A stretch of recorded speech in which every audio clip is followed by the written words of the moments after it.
fecha regresó Vallesca a México después de la firma del convenio editorial. En todo caso, en agosto del 83 ya estaba en México, como consta en una carta en que Santiago Vallesca le ruega que se adelanten los originales para enviar a Barcelona. Esto va a ser constante, ¿no? Está con una angustia, ¿no? Porque Espasa ha dicho, si ustedes no me entregan los originales a tiempo, el libro no va a salir y, en fin, esto va a tener un costo altísimo, etcétera, ¿no?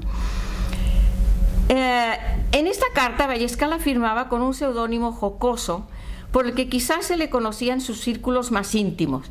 Me parece encantador. Firma como Santiago Cromo Chico Intercambiable. Entonces, aunque la correspondencia publicada, esto también quiere decir la familiaridad con Riva Palacio, que era todo un gran señorón, que después fue embajador de México en Madrid, pero que podían, digamos, hacerse esas bromas entre ellos, ¿no? Aunque la correspondencia publicada por Ortiz Monasterio se refiere principalmente a esta magna historia de México, entre líneas adivinamos los rasgos de su carácter y muchos datos de su vida familiar, suficientes como para hacer este primer retrato de nuestro personaje. En el año 86, Vicente Riva Palacio fue nombrado embajador de México en España.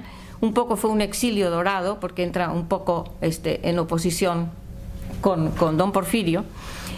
Y Vallesca le escribe una carta lamentándose de haberlo dejado en la orfandad. Él dice, en México ahora me siento huérfano desde que usted se fue a Madrid, ¿no?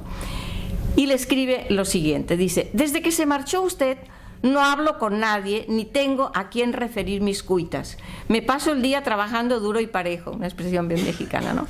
Y por la noche emprendo, mudo y resignado, el camino del solitario Mixcoac. Mixcoac, el representado de México, ahora ya está dentro de la Ciudad de México. En esa época era un pueblo en donde, por cierto, también vivía el abuelo de Octavio Paz, que también era editor, ¿no? Dice, en donde para no acostarme a la hora de las gallinas, me entretengo inocentemente en echar dulces melodías con la flauta, ¿no? Dice, la inmensa familia canina del pueblo suele contestar mis armoniosos sones con aullidos salvajes, pero yo confío que con el tiempo lograré introducir el buen gusto musical entre aquellos canes. Entonces el pobre añoraba estas tardes, estas tertulias en casa de Riva Palacio, ¿no? Y se iba mohino a Mixcoac. En esta misma carta, una de las más largas que conocemos, declaraba que había visitado a la propia familia de Riva Palacio y que estaban bien, pero que en ese momento se sentía más preocupado por la salud de su propio hijo, el más pequeño en ese momento, porque ya tenían 4, Carolina y Santiago. Después vamos a ver que tendrán otros 2 más. En una carta del 87, Santiago Vallesca manifiesta su añoranza por la tierra catalana y le escribe a Riva Palacio, que sigue en Madrid como embajador. Yo sigo con mis 13 y a fuer de buen catalán no quito el dedo del renglón. O sea, siempre hay entonces muy clara identificada esa personalidad de los catalanes, ¿no? Y Riva Palacio así lo entiende. Así que si Dios no dispone otra cosa y usted no quita Madrid, antes de abril pienso plantarme a usted y darle un susto mayúsculo anunciándome en los umbrales de su palacio madrileño, ¿no? Los planes de Santiago Vallesca eran instalarse en Barcelona y dejar la Casa de México a cargo de los dependientes. La siguiente frase me parece muy importante porque nos remite a que tenía ya idea de dedicarse a publicar obras de mexicanos en Barcelona. Escribe, desde Barcelona yo dirigiré estas publicaciones y las surtiré de todo aquello que mi práctica me aconseje sea bueno para este país, para México, al mismo tiempo que me dedique a publicar las obras que ahora solo edito de nombre, con todas las desventajas, pero sin ninguna ventaja de tal editor. Es decir, él siente que puede ir mucho más allá en su trabajo de editor, porque de hecho lo estaba haciendo, es decir, tenía criterio pues para la selección de los textos, ¿no?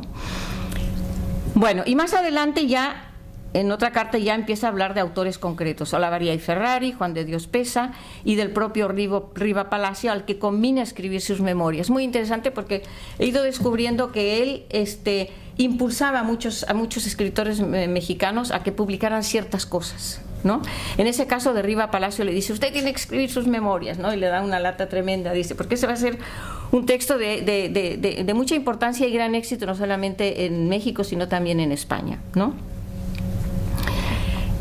Y escribe algo muy, muy propio de los emigrantes. Dice, cuando en el 82 hice un viaje casi con el exclusivo objeto de arreglar lo concerniente a la publicación del México, no tuve ni un solo día de gusto desde que salí de aquí hasta mi regreso. Si bien es verdad que ahora haré mi viaje en otras condiciones, acompañado de mi familia y dejando los negocios bien arreglados, con la intención de tomar soleta a la patria de mi mujer y de mis hijos y de mis amigos en cuanto me empiece por cualquier cosa a fastidiarme en mi tierra. Es decir, él sabe que cuando esté en México va a querer estar en Cataluña, cuando está en Cataluña quiere estar en México. Es decir, una confesión entrañable común a la mayoría de los que emigran, quienes a pesar del éxito, que lo tuvo evidentemente en la nueva patria, añoran regresar a la tierra de origen sabiendo que su corazón y su vida están divididos. En esta larga carta, Vallescà nos da otras noticias importantes. Otra vez una mudanza a un nuevo local. A principios del 89, Santiago Vallescà llevó a cabo el proyectado viaje y se instaló con su familia en Barcelona, en la calle de Santa Teresa número 8 en Gracia, comunicando de inmediato a Riba Palacio su deseo de visitarle en Madrid. Sin embargo, la visita se pospuso debido a que José Vallescà, o sea, el padre, que ya se había instalado en Barcelona desde antes, quiso viajar a México aprovechando que Santiago estaba en Barcelona y podía cuidar de los negocios en Cataluña. Es decir, el padre también echaba de menos México y dice, ahora que tú estás en Barcelona, yo me voy a México con la excusa de vigilar la librería allá, ¿no? Por otro lado, es cierto que la librería en México no marchaba tan bien como esperaban y don José se encargaría de ver el negocio mexicano que había fundado y que además seguía llevando su nombre. Llevaba el nombre de José Vallescà, el negocio. Entre tanto, la edición del México a través de los siglos estaba llegando a su fin, previsto para el mes de abril del 89. Así se lo comunicaba Vallescà a su amigo Riba Palacio, con el toque de humor que caracterizaba su correspondencia, porque empieza la carta con la misma frase con la que Riba Palacio, que escribió el volumen dedicado a la historia colonial de México, empieza su volumen. Dice, cayó el rico imperio de Moctezuma, cierra el mismo comillas y pone, dijo, no recuerdo quién, o sea, Riba Palacio, y yo agrego, pero se salvó la obra México a través de los siglos y con ella en honor de un papelero, o sea, él, al que no pudieron hacer mella la audacia de aventureros sin inteligencia y sin decoro. Está haciendo referencia a un par de los escritores de México, que hubo uno que cobró, y no digo su nombre porque es muy afamado, o cobró 2 veces el trabajo. Entonces el pobre la pasó mal, ¿no? Y termina, 1 millón de gracias por todo lo que le debo a usted. En esta misma carta manifestaba su preocupación por no haber recibido carta del padre y también otro detalle jocoso. Dice, la carta nos permite saber que Carolina Palacios de Vallescà había tenido un embarazo malogrado y más adelante se vuelve a embarazar y finalmente nace el niño y entonces dice que su esposa le regaló el 6º tomo de sus obras, o sea, el 6º hijo, ¿no? O sea, siempre estas bromas, ¿no? Bueno, en estas fechas Ignacio Manuel Altamirano, un hombre también ilustre en México, fue nombrado cónsul general en Barcelona en sustitución de Manuel Paino, que pasaba a París, y cabe señalar que durante su estancia en Barcelona, Manuel Paino publicó un texto que deberá estudiarse, que se llama Barcelona y México en 1888 y 89, publicado también por Espasa en el año 89. Con eso digo que tenemos muchísimo trabajo, porque hay muchísimas obras de los mexicanos escritores más importantes de esta época publicados en Barcelona, ¿no? Y algunos tratando temas de México y Barcelona, como es este caso, ¿no? La estancia de Altamirano en Barcelona puede documentarse a través de su diario, que nos permite saber que trataba a Santiago Vallescà y a Ramón Cantó, que por aquellas fechas también se encontraba en Barcelona. Yo pienso que llegó para la exposición del 88, ¿no? Hubo mucha gente que vino para la exposición del 88. En el año 90, Santiago Vallescà planeaba un viaje a México, pero con fecha perentoria, porque iba a tener su esposa el 6º tomo de su obra, es decir, el 6º hijo. Y dice, refiriéndose a los hijos, otra cosa que me parece interesante: mis muchachos van creciendo y desarrollándose a pesar de sus enfermedades. Aunque en esta su casa se habla el castellano usual, ellos suelen ya mezclar algunas palabras de origen sospechoso de aquellas que tanta gracia le hacen a usted. Es decir, se refiere ya a que los chicos están en Barcelona y utilizan palabras catalanas o empiezan a hablar ya el catalán. Pero dice arriba Palacio, de esas que tanta gracia le hacen a usted, ¿no?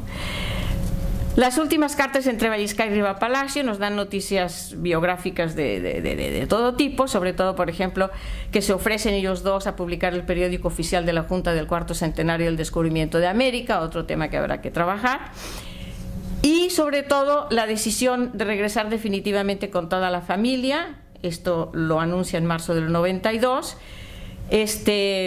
porque además piensa que va a cambiar nuevamente de local. No voy a hablar más de esto.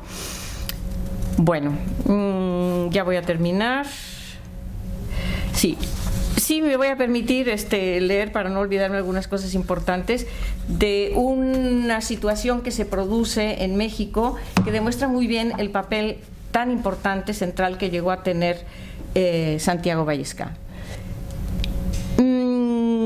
Si bien la amistad de Vicente Riva Palacio y Santiago Vallesca se tejió antes de que surgiera el mismo proyecto de México a través de los siglos, esta gran aventura intelectual y editorial los unió de manera muy especial, ¿no?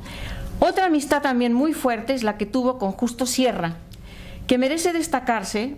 Fue ministro, ustedes saben, de Porfirio Díaz y un gran escritor, porque demuestra que Santiago Vallesca no temía involucrar su nombre y su editorial en las contiendas políticas de la época. He aquí un buen ejemplo de una polémica política sonada de la época en la que Vallesca participó en primera línea. En 1904, la Casa de la Viuda Buret, que era una editorial de origen francés-mexicano, rival en cierta manera de Vallesca, publicó la obra El verdadero Juárez y la verdad sobre la intervención y el imperio, escrita por el político Francisco Bulnes. Su autor, ustedes saben que Juárez es intocable en México. Sin embargo, su autor, un escritor y político controvertido y polémico, cuestionaba duramente la figura de Benito Juárez y su actuación durante la intervención francesa al imperio de Maximiliano, es decir, ponía en duda su patriotismo, cosa imperdonable. Tanto la familia de Juárez como la mayoría de liberales consideraron este libro una afrenta y, además de múltiples manifestaciones, bueno, para que veamos una última imagen, en otro momento Irene les hablará de ella. Es una casa que decoró Cantó en, bueno, un estilo Art Nouveau loquísimo, ¿no?, en México. Tanto la familia de Juárez como la mayoría de liberales consideraron este libro una afrenta y, además de múltiples manifestaciones que no sabemos si fueron más o menos espontáneas, se llevaron a cabo actuaciones oficiales como la de solicitar que no se permitiera la venta de libros de la editorial Buret, competidora de la de Vallesca. Los grupos liberales decidieron actuar de forma inteligente y firme y responder a Bulnes. Cito a un historiador que ha trabajado a Juárez, digo bueno, ahora me saldrá.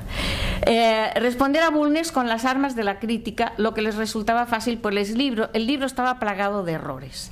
El día 5 de septiembre de 1904 se reunieron un grupo de historiadores liberales en la casa de Santiago Vallesca, quien se encontraba trabajando justamente en la obra de Justo Sierra sobre Juárez, una obra que le había encargado Vallesca a Juárez, a Justo Sierra, que escribiera sobre Juárez. Entonces coinciden las dos situaciones. Esta obra, según Victoriano Salado, se le había encargado el propio Vallesca a Justo Sierra antes incluso de que apareciera la polémica obra de Bulnes. En la reunión estuvieron presentes Manuel Calero, yerno de Justo Sierra, ya que de Justo Sierra se encontraba ya muy delicado de salud en estos meses, Ángel del Campo, Ezequiel Chávez, Carlos Díaz Dufó, Julio Guerrero, Antonio de la Peña y Reyes, Carlos Pereira, Victoriano Salado Álvarez y Jesús Urueta. El objeto de esta reunión era precisar la forma de combatir, cito al biógrafo de Justo Sierra, el objeto de esta reunión era precisar la forma de combatir de un modo científico, sin inconveniencias, el sonadísimo libro de Bulnes. Santiago Vallesca propuso que, como cada uno de los historiadores presentes le parecía calificado para refutar todos los errores de Bulnes y para obtener un estudio crítico en el plazo más breve, propuso que sería preferible dividir el trabajo y escribir monografías separadas sobre los principales puntos en litigio. Es decir, para contestar rápidamente, estos 9 personajes, que cada uno escriba sobre un tema. Eso también puede verse como una estrategia editorial, ¿no? El libro va a salir mucho más rápido y, además, en lugar de un libro yo voy a publicar 9, ¿no? En la práctica esto no se dio porque, aunque la propuesta de Vallesca fue aceptada y se dividieron los trabajos, en realidad solo llegaron a producirse 3, lo cual de todas maneras estuvo muy bien.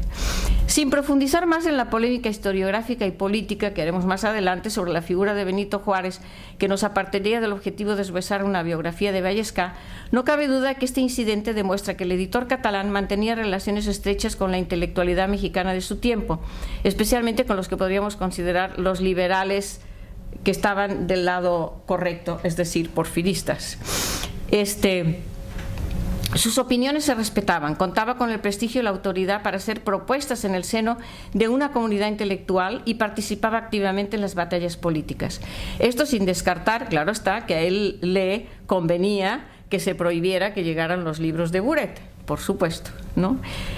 Vicente Riva Palacio había muerto en el 96, Justo Sierra murió en 1912, un año después fallecería Santiago Vallescà. Victoriano Salado Álvarez, uno de los grandes amigos de Santiago Vallescà, conocería el triunfo de la revolución que nunca acabó de comprender, una revolución que acabaría con el régimen porfirista y sus sueños de orden y progreso, ya que falleció en 1931. Nosotros pensamos que tampoco Vallescà hubiera entendido la Revolución Mexicana, pero bueno, esto es historia ficción. Esperamos avanzar más en la figura de Santiago Vallescà como editor, analizando su catálogo de publicaciones, ya que esta biografía es parte del proyecto que hemos titulado MAX, México a través de los siglos, surgido en el seno de la CAL entre investigadores de México y Cataluña, a las que se ha añadido la profesora francesa Marie Lecouvé. En este caso, he preferido mostrar la personalidad de Santiago Vallescà en el contexto del México del siglo XIX, y poner de relieve el papel que jugó este editor catalán que llegó a México a vender folletinos cuando era un niño y acabó siendo la figura más importante del mundo editorial del porfiriato.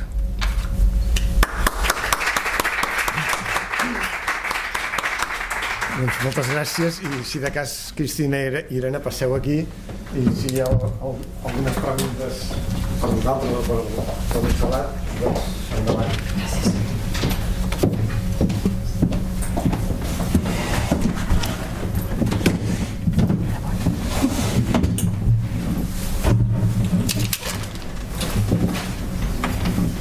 Teníem la vida misteriosa de Ferran. I la no tan misteriosa. Home, sí que sí.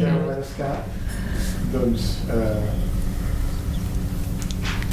sembla que heu deixat convençuts a tothom.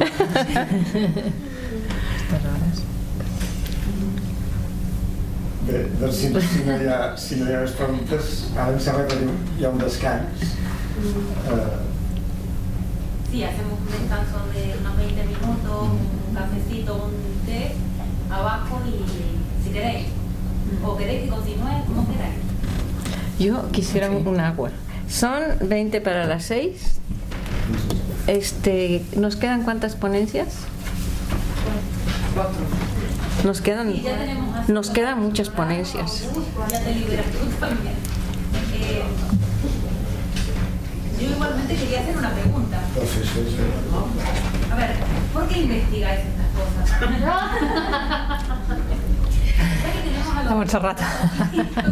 ¿Por qué investigamos, por ejemplo, la producción de una obra como México a través de los siglos? Más o menos, sí. Bueno, México a través de los siglos es la obra histórica más importante escrita en México, desde todo punto de vista, ¿no? Como una obra de gran envergadura, o sea, que pretende dar una interpretación de México con unos fines políticos muy, muy concretos, ¿no? Porque se da en la época del porfiriato, es decir, una corriente política que quiere tener su propia interpretación histórica, ¿no? Como una de las herramientas, pues, ¿no? De su trabajo político, por un lado. Pero por el otro lado, durante muchas décadas se ha hablado de México a través de los siglos, México a través de los siglos, México. Y que, bueno, se publicó en Barcelona como si fuera una casualidad. Pero resulta que no es una casualidad, porque realmente hay que hacer una lectura desde el hecho de que se produce, ¿sí? Bueno, primero se la inventa un catalán, porque está claro que se le ocurre la idea a Vallescà, no a Riva Palacio. Riva Palacio después dice, bueno, que esta obra sirva para que los liberales tengamos una interpretación de la historia de México, ¿no? Y la historia como una herramienta política, ¿no? Es decir, ese es el país que nosotros no solamente creemos que es, sino que queremos que la gente crea que es, ¿no? Eso es más importante todavía, ¿no? y sigue siendo la obra de mayor envergadura, ¿no?, dentro de la historiografía mexicana. Y entonces te das cuenta de que los que producen esta obra, los que tienen la idea de esta obra, los que producen esta obra son catalanes. Y curiosamente, hoy día, como es lógico, todo el mundo lee México a través de los siglos desde esa perspectiva. Es decir, ¿no?, ese es el análisis que hace Antonia Pisuñé, por ejemplo, ¿no?, México a través de los siglos dentro de la historiografía mexicana del siglo XIX, ¿no? Esta es su visión, ¿no? Pero es que resulta que hoy día lo que más se consulta de México a través de los siglos no son los textos, son las imágenes, ¿no? Es decir, yo las mismas las he utilizado, ¿no? Hago un trabajo sobre la Academia de San Carlos y ¿qué hago? Yo reproduzco la fachada de la Academia de San Carlos que seguramente dibujó, cantó y se litografió en Cataluña, ¿no? Y entonces yo digo, bueno, ¿esta imagen es mexicana o es catalana? ¿Sí me explico, no? Es decir, todo lo que es el imaginario visual de la historia de México está en gran parte fincado, ¿no?, y basado en una imagen de México creada, construida en Barcelona por artistas catalanes que, excepto Cantó, nunca estuvieron en México, ¿no? Entonces a mí me parece que este es un fenómeno pues muy interesante, muy importante, ¿no? Porque seguimos utilizando las imágenes de México a través de los siglos como, ¿sí?, documentos gráficos del México del prehispánico y colonial y del siglo XIX. Y están hechas en Barcelona estas imágenes, ¿no? Entonces la imagen también es un documento histórico, ¿no? Entonces pues vamos a analizar este fenómeno, ¿no? Claro, cuando yo empecé a estudiar el México a través de los siglos, porque empecé a utilizar imágenes yo veía la firma Parcerisas, no, Suñé, o sea, todos eran catalanes. Después me encuentro una litografía preciosa de Alexandre de Riquet, que es un retrato, ¿no?, totalmente modernista, ¿no?, de Hernán Cortés, y firmado por Riquet, y digo, bueno, ¿qué es esta locura? ¿No? ¿Ah? Fotos no hay. No, claro. Bueno, sí hay fotograbados. Sí hay fotograbados. La parte técnica de la reproducción de las imágenes es muy complicada, por eso tenemos dos personas, Marí y Elia, ¿no?, que son especialistas en eso, porque ellas te pueden decir, mira, esta imagen se hizo a través de una fotografía que después pasó a no sé qué y después se imprimió no sé cuántos, ¿no? Porque es complejísimo todo el proceso de producción de las imágenes, ¿no? Pero claro, en ese proceso de producción se van dando transformaciones de la imagen. Y tú lo que estás dando es la visión de México a través de una imagen que se va a transformar.